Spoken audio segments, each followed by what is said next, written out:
Bueno, ahora sí, para terminar, el video anterior lo tuve que cortar porque por cuestiones técnicas me iba a exceder de los 30 minutos y después tenemos todo un tema de posibilidades de poder subirlo en un tiempo razonable por el colapso que hay de los sistemas de internet.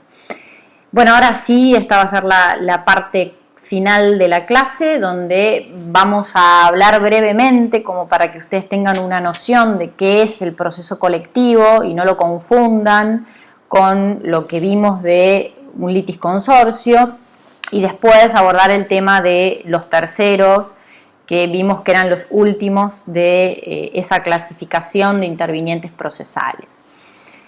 Cuando hablamos de proceso colectivo, no quiere decir, como dijimos antes, de un litisconsorcio, un juicio donde por el otro lado teníamos un conjunto de partes que tenía un interés común en ese proceso.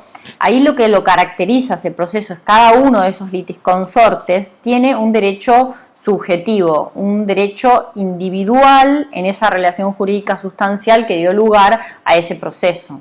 Y son partes absolutamente identificables y en general no son de una cantidad, de un número indefinido o inmenso, sino que son determinada cantidad de partes que se pueden identificar y que fundamentalmente tienen un derecho subjetivo individual, ¿sí?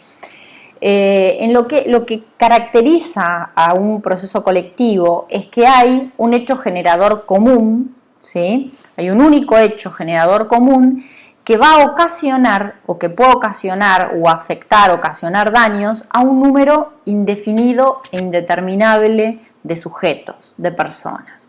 Y entonces ustedes se preguntarán dónde podemos leer la regulación del proceso colectivo. Bueno, el proceso colectivo no está regulado en el Código Procesal Civil y Comercial, ni existe lamentablemente ninguna ley que regule concretamente a lo que es el proceso colectivo por el momento.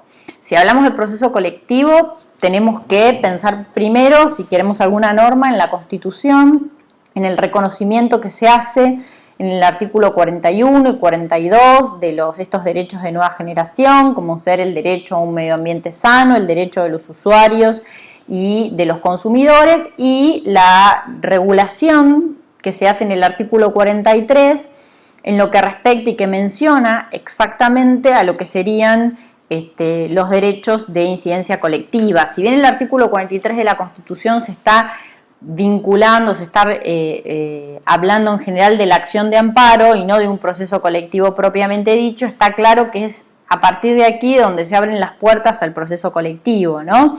El artículo 43 en su segundo párrafo de la Constitución Nacional dice: podrán interponer esta acción, se refiere a la de amparo, contra cualquier forma de discriminación y en lo relativo a los derechos que protegen al ambiente, a la competencia, al usuario y al consumidor, así como a los derechos de incidencia colectiva en general, el afectado, el defensor del pueblo y las asociaciones que propendan a esos fines. Es decir, aquí hablan por primera vez de los derechos de incidencia colectivo vinculados a todo esto que tiene que ver con estos derechos de nueva generación, el ambiente, el consumidor y los usuarios. Entonces, no tenemos una regulación en materia de procesos colectivos, sí tenemos que pensar en este hecho generador que puede traer consecuencias y afectar a un número indeterminado e indefinido de personas, ¿sí? Esta es la característica fundamental. No hay una norma que regule a los procesos colectivos y todos los avances que hemos tenido en la materia están vinculados con los distintos precedentes de los fallos que ha venido dictando la Corte Suprema de la Justicia de la Nación, donde ha quedado claro que existen tres tipos de derechos. Estos derechos que les hablé, que son los que estudiamos nosotros en estos procesos distintos al colectivo, que son los derechos subjetivos, los individuales de cada justiciable y que se pueden identificar, a diferencia de otros dos tipos de derechos que sí tienen que ver con los procesos colectivos. Entonces, a partir de los precedentes de la Corte, decimos que un hecho generador común, por un lado, puede afectar a un número indefinido e indeterminable de personas. Entonces acá estamos ante los derechos difusos o de incidencia colectiva y que recaen en general en la afectación de un bien colectivo indivisible, ¿sí? Como podría ser un tema de medio ambiente. Y por otro lado, tenemos ese mismo hecho generador puede afectar también a una cantidad numerosa e indeterminable de personas, pero que las puedo determinar. Las personas se van a poder determinar y se las va a poder resarcir de modo individual en función del perjuicio concreto generado a cada uno. Y un ejemplo de esto, en realidad acá lo que hay, no tengo la afectación de un bien colectivo indivisible común, como podría ser el medio ambiente, pero lo que sí tengo una causa común que es por sus características podría encuadrar, ya en virtud del artículo 43 que les leí, en un proceso colectivo. Y estos se llaman derechos individuales pero homogéneos por esta causa común.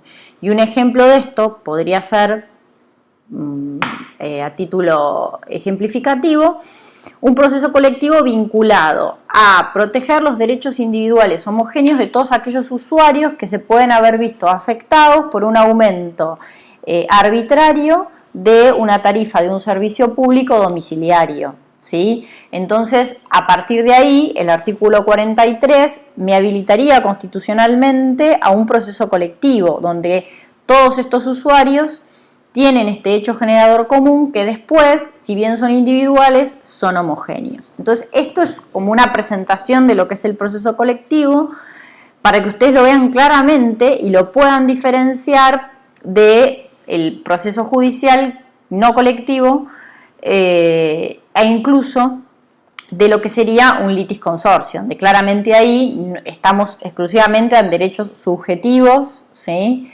individuales, y ante a todos aquellos afectados que los puedo determinables, ¿sí?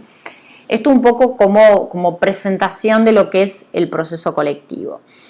Y después, para finalizar, en ese cuadro inicial, donde dijimos que dentro de los intervinientes procesales teníamos a los órganos de la jurisdicción, 2, las partes y sus colaboradores de las partes podrían ser sus abogados, los consultores técnicos. Los consultores técnicos son los que se llamaban antes peritos de parte. Cuando veamos prueba, vamos a ver que existe una prueba que es la prueba pericial, donde hay distintos aspectos que requieren, o distintas pruebas en las cuales se requiere un conocimiento técnico específico, que excede el conocimiento del juez, y entonces es necesario acreditarlo a través de una prueba que es la prueba pericial, que va a depender, en virtud de lo que se quiera probar, de peritos de distintas especialistas en distintas ramas. Un perito pericial contable, un perito pericial médico. Bueno, existe como colaborador de las partes la figura del consultor técnico, que vendría a ser como una especie de perito de parte, un especialista en determinada materia que va a asistir a la parte para controlar en la producción, para controlar tanto lo que es la elaboración, el pedido de explicaciones, la impugnación del dictamen pericial que va a hacer el perito que sí va a designar el juez, que es oficial, que es ajeno a las partes, de una lista de peritos que son los profesionales que se inscriben en las cámaras pertinentes, civil o comercial, para realizar este tipo de dictámenes y ser designados como peritos oficiales ajenos a las partes y designados por el juez para encomendarles distintas tareas o labores.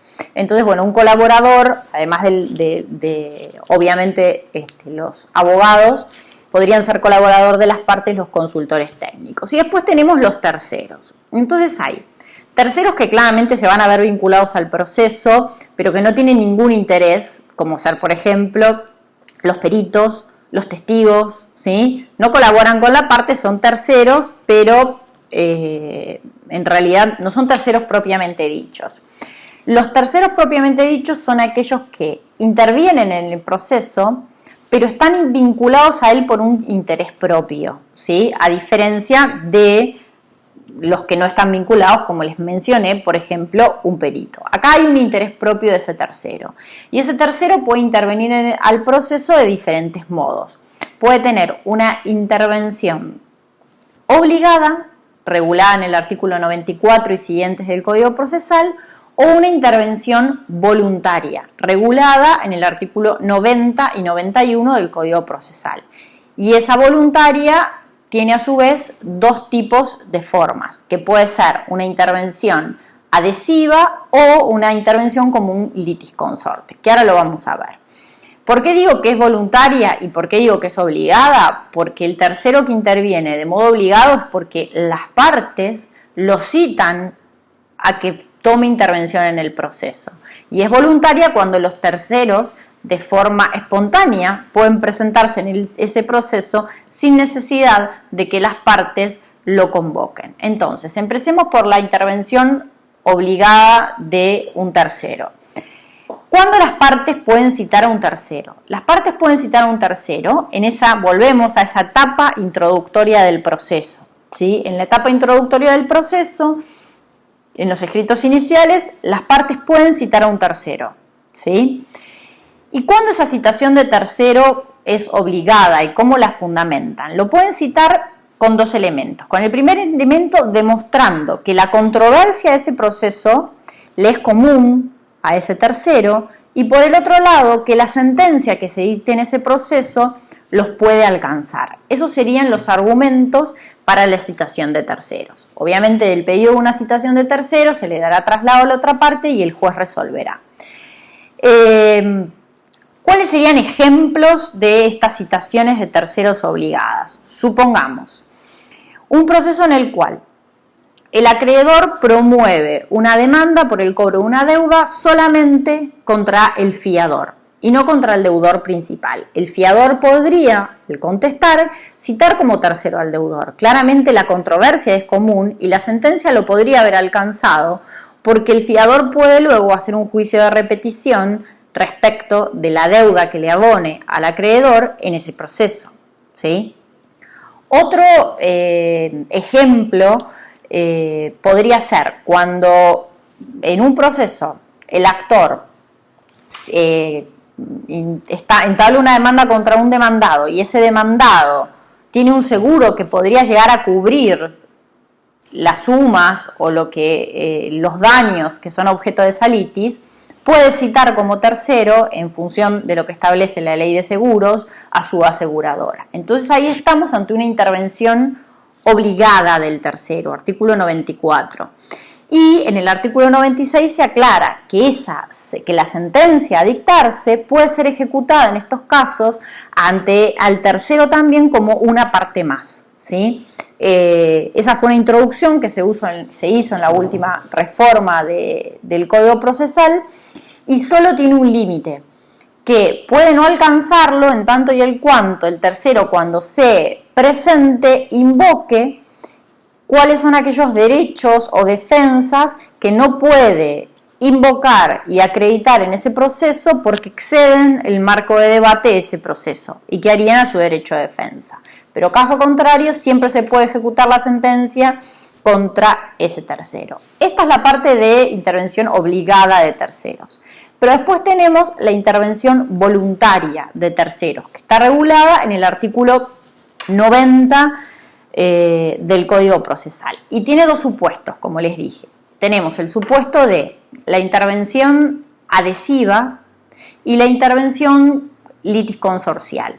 En la intervención litisconsorcial, el tercero que facultativa voluntariamente se presenta en un proceso tiene que demostrar que desde el punto de vista del derecho sustancial se encontraba legitimado para ser tanto actor como demandado en ese proceso.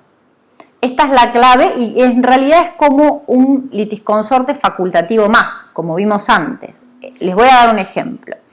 En un proceso en el cual un socio de una sociedad comercial inicia una litis en el cual busca impugnar la validez de una asamblea de accionistas.